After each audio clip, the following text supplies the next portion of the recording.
dengan kejadian memilukan di Bekasi pada acara job fair yang itu ricuh karena dihadiri ya menurut laporan media tidak kurang dari 25.000 calon pencari kerja, kemudian berdesak-desakan karena ya barangkali panitianya tidak mengira bahwa animo masyarakat itu sedemikian tinggi untuk mencari pekerjaan.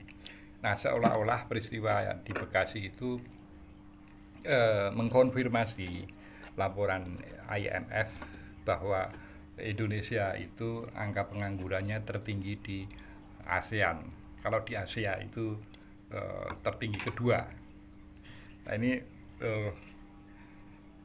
maka untuk ngobrolan kali ini saya secara dari hati yang paling dalam mengetuk Mr. Prabowo yang kadang-kadang saya panggil bos gitu ya demi keakraban ya sebagai ya meskipun rakyat biasa ya saya dengan nada bercanda saya panggil bos to our presiden yang mantan Danjen Kopassus yang pernah menulis buku Paradoks Indonesia. Nah ini menurut saya bos, ini kita perlu sedikit merenung tentang apa yang sedang kita hadapi dan kemudian kita proyeksikan ke depan ya sebagai tanda yang sering atau populer kita sebut sebagai Indonesia emas. Itu kita apakah akan seperti ini terus, artinya perjalanan pembangunan bangsa Indonesia itu tidak perlu dikaji ulang begitu ya. Saya sepakat dengan pembentukan DEN, Dewan Ekonomi Nasional, meskipun ya kontroversial dengan dikomandani oleh Mr. Luhut itu ya, tapi itu oke lah. Dengan tupoksi mengantisipasi dinamika global dan seterusnya yang itu intinya adalah terkait dengan ekonomi real yang dihadapi oleh bangsa Indonesia. Nah, kalau saya mencoba meruntut dari apa yang bos pikirkan, kemudian bos tulis dan bos ucapkan, itu sepertinya kita perlu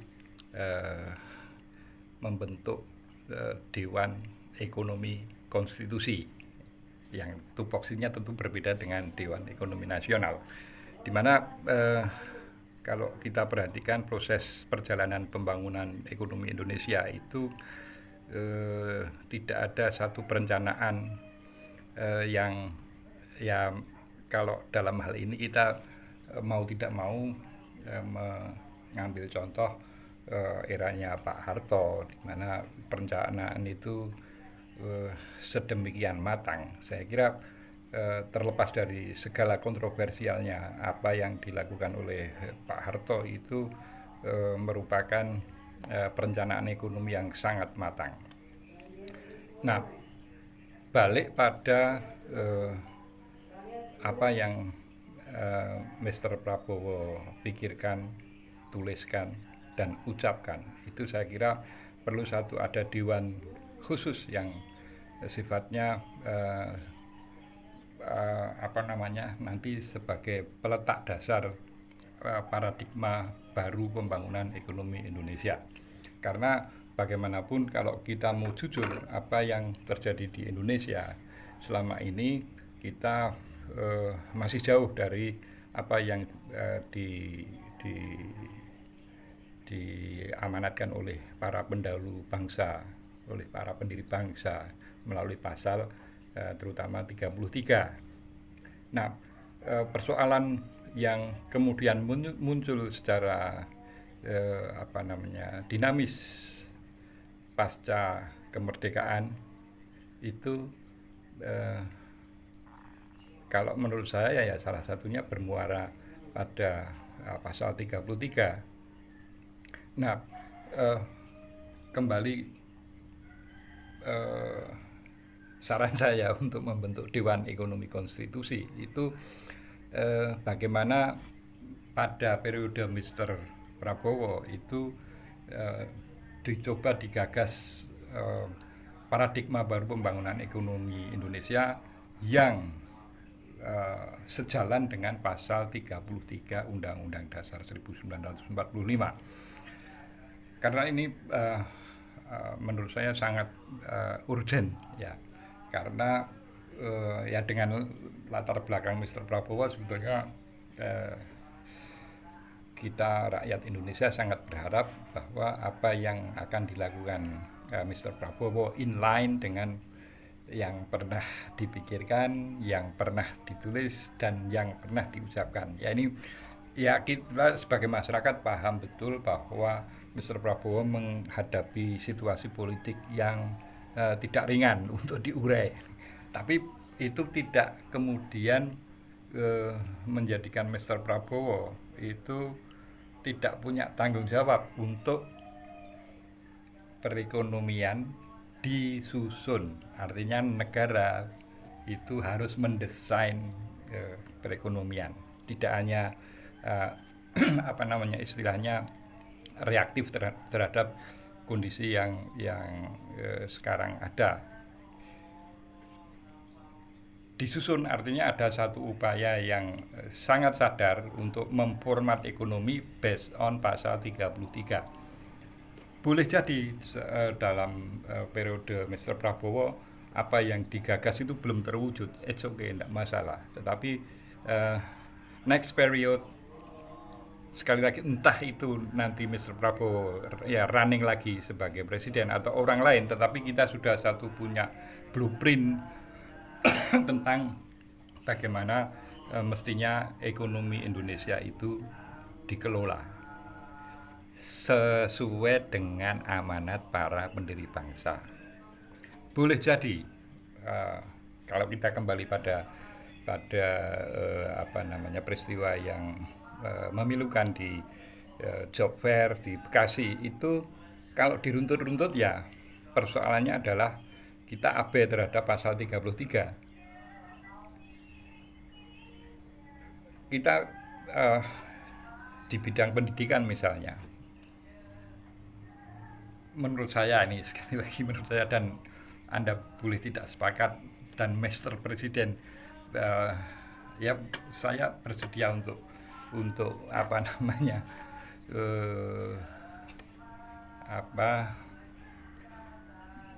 bukan beradu gagasan ya, sharing gagasan tentang how to format our economy toward 2045 begitu ya. Yang itu basisnya kalau saya pribadi tidak bisa ditawar bahwa itu harus berbasis pada pasal 33. Kenapa misalnya lembaga-lembaga pendidikan itu kemudian terobsesi untuk link and match dengan market, harus siap masuk dunia kerja. Ini kan secara fundamental itu menyalahi maksud dan tujuan dari diselenggaranya pendidikan. Ambil contoh, bagaimana untuk sekedar masih hangat dengan pembicaraan Universitas Gadjah Mada ya. Misalnya Universitas Gadjah Mada itu mempunyai fakultas filsafat atau fakultas sastra. Bagaimana kita berharap fakultas filsafat itu match dengan dunia kerja gitu ya. Nah, berbeda kalau misalnya pasal 33 itu completely dilakukan oleh negara, maka negara mempunyai kemampuan untuk menjamin kesejahteraan dari alumni fakultas apapun. Biarkan taruhlah mereka yang bagaimanapun kita butuh filsuf, butuh pemikir yang sangat kritis, sangat serius, sangat dalam. Nah, persoalannya kalau mereka sekedar berpikir makan pakai apa kan begitu ya. Nah, inilah perlunya fungsi negara. Sehingga kelak di tahun 2045 ketika ekonomi sudah benar-benar disusun berdasarkan eh, yang diamanat oleh para pendiri bangsa, maka alumni dari manapun, baik dari filsafat, dari sastra, dari IAIN, itu mereka bisa berkarya buat bangsa sesuai dengan apa yang mereka pelajari, tetapi mereka tetap memperoleh jaminan kesejahteraan dari negara. Ya barangkali ini perlu diskusi panjang dan kita sebetulnya tidak kekurangan ahli untuk itu. Cuma masalahnya kita mau atau tidak. Sepanjang apa yang saya harapkan dari Mr. Prabowo melalui apa yang dipikirkan, melalui apa yang ditulis, melalui apa yang diucapkan, dan dengan latar belakang Mr. Prabowo sebagai anaknya Begawan Ekonomi Indonesia, saya kira itu bukan utopis. Kita menatap 2045, kita sudah mempunyai format pembangunan ekonomi yang benar-benar sesuai dengan pasal 33 itu bukan hal yang utopis. Kalau kita berhasil melakukan itu, maka bisa kita bayangkan para pendiri bangsa itu tersenyum melihat bangsanya berjalan sesuai dengan apa yang mereka bayangkan dan apa yang mereka perjuangkan dulu. Salam konstitusi.